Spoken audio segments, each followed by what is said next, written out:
Hello friends, my name is Sunil Kumar. जैसा कि हमने शुरुआत किया था ज्योग्राफी की लेक्चर की सीरीज़ को, उसमें हमने बहुत सारे लेक्चर को कवर किया है। आज हम इसका नेक्स्ट लेक्चर को कवर करेंगे और इसमें पहले हम थ्योरी पार्ट को कवर करेंगे, उसके बाद इसमें हम क्वेश्चन की प्रैक्टिस करेंगे। आज हमारा टॉपिक रहेगा मेन पहले एरिया के बारे में। एरिया एरिया यानी कि क्षेत्रफल। इस एरिया में हम क्या पढ़ने वाले हैं कि इंडिया का एरिया कितना है और यह टोटल जो भी वर्ल्ड का है कितना परसेंट एरिया इंडिया कवर करता है। तो देखिए, हम जानते हैं कि सबसे बड़ा कौन सा स्टेट कंट्री है, वो है रसिया है। कौन सा है? रसिया है। इंडिया कौन से प्लेस पे आता है इसमें? अगर एरिया वाइज देखेंगे तो 7th प्लेस पे आता है।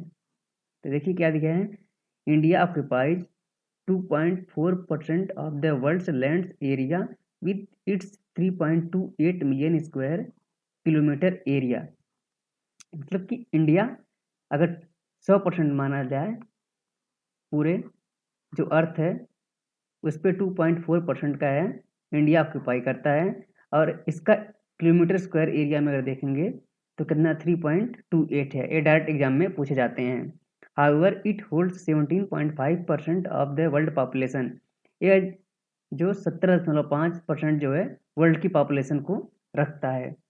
यह जो डेटा हमारा है यह 2011 के अकॉर्डिंग है, क्योंकि एवरी वर्ष जो जनगणना होती सेंसस होती है वो 10 साल के इंटरवल पे होती है।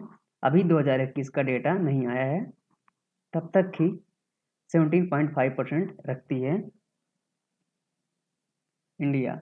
अब देखिए, it has one of the highest population density in the world. यह जो है कैसी कंट्री है कि जिसकी पॉपुलेशन डेंसिटी का है हाईएस्ट है।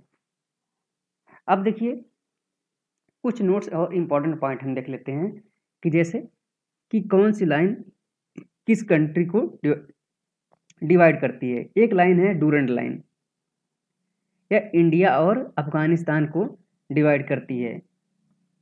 ये किसको डिवाइड करती है? इंडिया और अफगानिस्तान को डिवाइड करती है। और एक लाइन है रेड क्लिफ लाइन। कौन सी लाइन है? Red Cliff line. देखिए, रेड क्लिफ लाइन किसको? इंडिया और पाकिस्तान को डिवाइड करती है। ऐसे एक लाइन होती है red Cliff line. Red Cliff line नाम क्यों पड़ा है? ये क्योंकि जब 15 अगस्त 1947 15 अगस्त 1947 को जब भारत आज़ाद हुआ था, तो उसी समय भारत और पाकिस्तान का क्या हुआ था? बंटवारा हुआ था। और यह बंटवारा किसने किया था? रेड क्लिफ ने किया था, इसलिए नाम पड़ा है red Cliff line. Red Cliff line किसके बीच में है? इंडिया और पाकिस्तान के बीच में स्थित है, कि जो कि इंडिया और पाकिस्तान को डिवाइड करती है। डूरंड लाइन किसको? इंडिया और अफगानिस्तान को डिवाइड करती है। एमसी लाइन, मैकमोहन लाइन, यह किसको? इंडिया और चाइना को डिवाइड करती है। यह 3 लाइन बहुत ही इंपॉर्टेंट है, जो कि बार बार एग्जामों में पूछे जाते हैं। अब हम देखेंगे कि इंडिया की पोजीशंस कौन सी है। जैसे हमारा यह क्या अर्थ है, यह अर्थ है, यह जो अर्थ है। अब देखेंगे इंडिया जो लाई करता है, कहाँ पे लाई करता है? यह ईस्ट है, यह वेस्ट है, यह नॉर्थ है, यह साउथ है। तो इसको 2 हेमिस्फीयर में बोला जाता है, कट कर दिया गया पूरे ग्लोब को। एक इसको जो है इसको बोला जाता है, ऊपर वाले पार्ट को नॉर्दर्न स्फीयर और नीचे वाले को सदर्न स्फीयर। इसे नॉर्थ स्फीयर, इसे साउथ स्फीयर बोला जाता है। और जो भी कंट्री नॉर्थ और ईस्ट के बीच में लाई करती हैं उसे नॉर्दर्न स्फीयर में बोल देते हैं। और जो कंट्री नॉर्थ और वेस्ट के बीच में लाई करती है उसे नॉर्थ वेस्ट क्या बोल देते हैं? कंट्रीज बोल देते हैं। ऐसे जो कंट्री इधर लाई करती हैं साउथ और ईस्ट के बीच में, सदर्न ईस्ट क्या बोल देते हैं? कंट्रीज बोल देते हैं। देखिए, lying entirely in northern hemisphere, India lie कहाँ करता है? India lying entirely in southern northern hemisphere, the main extended between latitude क्या है? एक देखिए लैटिट्यूड होता है, एक लॉन्गिट्यूड होता है। लैटिट्यूड क्या होता है? ये मान लीजिए हमारा क्या है? अर्थ है। ये अर्थ है। इस पे जो हॉरिजॉन्टल लाइंस होती हैं, बनी हुई होती हैं, उसे क्या बोलते रहते हैं? लैटिट्यूड। यह जो लाइन शो करती है हमारे क्या टेम्परेचर को शो करती हैं। और ये जो वर्टिकल लाइंस होती हैं, वर्टिकल लाइंस होती हैं, यह व्हाट्सएप क्या है? वर्टिकल लाइंस हैं। इनको क्या बोलते हैं? लॉन्गिट्यूड बोलते हैं। ये हमारे टेम्परेचर को, ये क्या शो करती हैं? हमारा लैटिट्यूड क्या शो करता है? टेम्परेचर को शो करता है। और यह क्या करती है? टाइम को शो करती हैं, लॉन्गिट्यूडनल लाइन। इंडिया जो लाई करता है वह, उसका लैटिट्यूड कितना है? 8 डिग्री 4 मिनट से 37 डिग्री 6 मिनट नॉर्थ में लाई करता है। और इसका लॉन्गिट्यूड है 68 डिग्री 7 मिनट से 97 डिग्री 25 ईस्ट लाई करता है। और ये मेजर्स क्या करता है? इसमें देखिए क्या होता है, हमारा जो कंट्री है उसका नॉर्थ और साउथ से, नॉर्थ टू साउथ, इसकी लेंथ कितनी है? 3114 किलोमीटर, 3214 किलोमीटर है। और ईस्ट से वेस्ट कितना है? ईस्ट से वेस्ट से 2933 किलोमीटर है। तो आप लोग देख रहे होंगे कि नॉर्थ और साउथ से क्या है, इसकी लंबाई क्या है? सबसे ज़्यादा है, 3214 किलोमीटर है। और ईस्ट वेस्ट में कितना है? 2933 किलोमीटर है। ये हमारे एक्सट्रीम पॉइंट हुए हैं। अब हमें क्या क्या इंपॉर्टेंस में फैक्ट्स को जो कि याद रखना है, जो कि बार बार एग्जाम में पूछे जाते हैं। पहला चीज़ ये पूछा जाता है कि जो इंडिया है कितना परसेंट वर्ल्ड का रखता है एरिया वाइज में? 2.4% रखता है। और इसका किलोमीटर स्क्वायर में एरिया कितना है? 3.28 है किलोमीटर स्क्वायर है। और पॉपुलेशन डेंस कितना पॉपुलेशन यह ऑक्युपाई करता है? अगर डेटा देखा जाए तो 2011 के अकॉर्डिंग तो 17.5% ऑक्युपाई करता है। और इसकी डेंसिटी क्या है? वर्ल्ड में हाईएस्ट है। और 3 लाइन्स हमने पढ़ी है। इंडिया और पाकिस्तान को कौन सी लाइन डिवाइड करती है? वो कौन सी है? रेड क्लिफ लाइन है।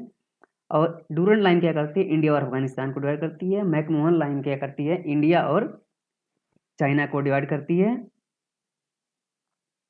और जो इंडिया है वो कम्प्लीटली कहाँ पर लाई करता है? नॉर्दर्न हेमिस्फीयर में लाई करता है। और इसका लैटिट्यूड क्या होता है? 8 डिग्री 4 मिनट से 37 डिग्री 6 मिनट नॉर्थ है। और इसका लॉन्गिट्यूड क्या है? 68 डिग्री 7 मिनट से 97 डिग्री 25 मिनट है। और इसका नॉर्थ से साउथ में, नॉर्थ टू जो साउथ है इसकी लेंथ सबसे ज़्यादा होती है, 32 से 14 किलोमीटर है। और ईस्ट से वेस्ट में कितना है इसका? 2933 किलोमीटर है। ये हमने थ्योरी पार्ट को कवर कर लिया है। और हमने पहले पढ़ा है कि इंडिया कौन से आता है, अगर एरिया वाइज में देखेंगे तो पूरे वर्ल्ड में 7th प्लेस पे आता है। फर्स्ट पे कौन सा आता है आपका? रसिया आता है। सेकंड पे कौन सा आता है आपका? कनाडा आता है। थर्ड पे कौन सा आता है आपका? चाइना आता है। फिफ्थ पे कौन सा आता है? फोर्थ पे कौन सा आता है आपका? अमेरिका आता है। फोर्थ पे आ गया। फिफ्थ पे कौन सा आपका आता है? यूरोप हो गया।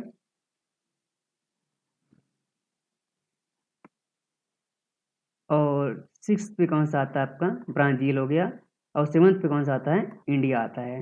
ऐसे ऐसे है सीक्वेंस कि एरिया वाइज के सीक्वेंस से कौन सा है। यहाँ से देख लिया हमने थ्योरी पार्ट को कवर कर लिया है। अब हम इससे कुछ रिलेटेड क्वेश्चन को देखते हैं। देखिए आपके सामने स्क्रीन पे क्वेश्चन शो हो रहा होगा। अब हम क्वेश्चनों की प्रैक्टिस करते हैं कि जो कि इस बेसिस पे एग्जाम में पूछे जा चुके हैं। और एक जो भी क्वेश्चन मैंने उठाए हैं सभी किसी किसी ने एग्जाम में पूछे गए हैं, और वो भी जो कि पीछे से लेवल के एग्जाम होते हैं। तो देखिए क्या दिया है, how many villages are approximately there in India. India में कितने विलेज हैं? इसमें लिखा है 5 लाख विलेज हैं, 6,30,000 विलेज हैं, 8 लाख विलेज हैं। नहीं, इसमें कोई नहीं है। ऑप्शन डी इज करेक्ट है क्योंकि इनसे ज़्यादा हैं। फिर क्या बोला, देखिए दूसरा क्वेश्चन क्या है, area of India is 2.4% of total area of the world but it's, देखिए क्या बोल रहा है कि जो इंडिया का एरिया है टोटल वर्ल्ड का कितना है? 2.4% है। लेकिन बट इट्स क्या दिया ऑप्शन, देखिए क्या, population is 16% of world, population is 17% of the world, population is 18% of world, population is 28% of the world. Population कितनी है? 17.5% है, तो हम परसेंट कितना मान सकते हैं? 17 वाला करेक्ट मान लेंगे, ऑप्शन बी इज करेक्ट हो जाएगा। अब क्वेश्चन 3 का मतलब मूव करते हैं। क्या दिया देखिए, where does India rank in area among the countries of the world. मतलब कि एरिया अगर वाइज हम देखते हैं तो इंडिया कौन से पोजीशन पे आता है, तो इंडिया आता है कौन से पे? 7th पे आता है, हमने देखा है, ऑप्शन सी इज करेक्ट हो जाएगा। अब देखिए 4th क्या दिया है, इंडिया इज इन साइज। ये भी देखिए क्या, MPPCS प्री 2010 का क्वेश्चन है, और यह कौन से थे? झारखंड PCS में था और तमिलनाडु PSC में था। इंडिया साइज मतलब एरिया में कौन से पाता है? इंडिया कौन से पाता है? 7th largest country of the world है, तो ऑप्शन सी इज करेक्ट हो जाएगा। अब देखिए क्या दिया है 5th question, which of the following pairs is not correctly matched. इसमें कौन सा ऐसा पेयर है जो करेक्टली मैच नहीं है? इसमें 4 ऑप्शन है, देखिए ए क्या दिया है, total area of India 3.28 million square kilometre है, यह सही है ऑप्शन। फिर क्या दिया था कि लॉन्गिट्यूडनल एक्सटेंट करना 8 डिग्री 4 मिनट नॉर्थ से, और लेटिट्यूडनल करना है 8 डिग्री 4 मिनट नॉर्थ से 35 डिग्री 6 मिनट नॉर्थ है, ये भी सही है। फिर क्या देखिए, लॉन्गिट्यूडनल एक्सटेंट करना है 68 डिग्री 7 मिनट ईस्ट से 97 डिग्री 25 डिग्री ईस्ट है, ये भी सही है। फिर क्या दिया, number of states in India, India में कितने स्टेट हैं? 26, जो कि गलत है, जब इसमें 2016 का क्वेश्चन था उसमें इंडिया में कितने स्टेट थे? उसमें 28 स्टेट थे, तो ऑप्शन डी इज सही हो जाएगा यहाँ पे। फिर देखिए 6 में क्या दिया है, which one of the following statement are true about India. India is 5th largest country of the world, गलत, इंडिया कौन सा है? 7th है। It's occupied by 2.4% of total area of the lithosphere. ये क्या करती है? ऑक्युपाई करती है 2.4% ऑफ द लिथोस्फीयर, हाँ ये भी सही है। फिर देखिए whole India is lying in tropic zone, no, India tropic zone में नहीं लाई करता है, ये किसमें लाई करता है? सब ट्रॉपिकल जोन में लाई करता है, ये गलत है। फिर देखिए चौथा क्या ऑप्शन है, 82 degree 30 minute east longitude is use to determine Indian standard time. हाँ यही क्या करते हैं, हमारा मानक समय क्या लिया गया है? 82 डिग्री 30 मिनट है, जो कि यूपी के प्रयागराज के नैनीताल से पास करती है। तो पहला कौन सा ऑप्शन सही हो रहे हैं? दूसरा और चौथा, तो इस हिसाब से ऑप्शन डी इज करेक्ट हो जाएगा। यहाँ आप लोगों ने देखा कि हमने जो सम फैक्ट अबाउट इंडिया के बारे में कुछ हमने चीज़ें को देखा कि वह उसकी पोजीशन क्या है, उसका वर्ल्ड में पोजीशन क्या है, एरिया वाइज क्या है, और उसका मतलब लैटिट्यूड और लॉन्गिट्यूड कितना है, और उसका लेंथ कितना है, ईस्ट टू वेस्ट कितना है, और नॉर्थ टू साउथ कितना है, और उसकी बेसिस पे हमने कुछ क्वेश्चन को कवर किया है। अगले लेक्चर में हम ट्राई करेंगे और इम्पोर्टेंट पॉइंट को डिस्कस करेंगे, और जो भी इम्पोर्टेंट क्वेश्चन होंगे हम उनकी प्रैक्टिस करेंगे, और उस जो कि किसी न किसी एग्जाम में आए हुए होंगे। आप लोग जानते होंगे कि कोई भी एग्जाम की अगर आप प्रिपरेशन कर रहे हैं, देने जा रहे हैं एग्जाम, तो सबसे इम्पोर्टेंट होता है कि उसके प्रीवियस ईयर के क्वेश्चन को सॉल्व करना, क्योंकि मेनली 70 to 80% क्वेश्चन जो होते हैं वो प्रीवियस ईयर बेसिस पे कॉन्सेप्ट पे बनाए जाते हैं, और 10 से 20% हार्डली जो होते हैं मैक्सिमम कि जो कि नए क्वेश्चन बनाए जाते हैं, चाहे वो टेक्निकल आपका एग्जाम हो चाहे वो नॉन टेक्निकल आपका एग्जाम हो, दोनों ही यही होते हैं। ऐसा नहीं होएगा कि आपका रैंडमली कोई भी टॉपिक पिकअप किया जाएगा, जो भी टॉपिक से क्वेश्चन पूछे जाते हैं उसी टॉपिक से क्वेश्चन पूछे जाते हैं बार बार, और उसमें से ओनली 5 से 10% ही नए टॉपिक को ऐड किया जाता है। तो यदि आपको मेरा लेक्चर अच्छा लगा तो प्लीज़ इसे लाइक और सब्सक्राइब कीजिएगा। Thank you so much. और आप लोग इसको मेरी PDF जो है मेरे टेलीग्राम चैनल लिंक मैं नीचे डिस्क्रिप्शन में प्रोवाइड कर दूंगा, वहाँ से आप जाकर डाउनलोड कर सकते हैं। Thank you so much very much.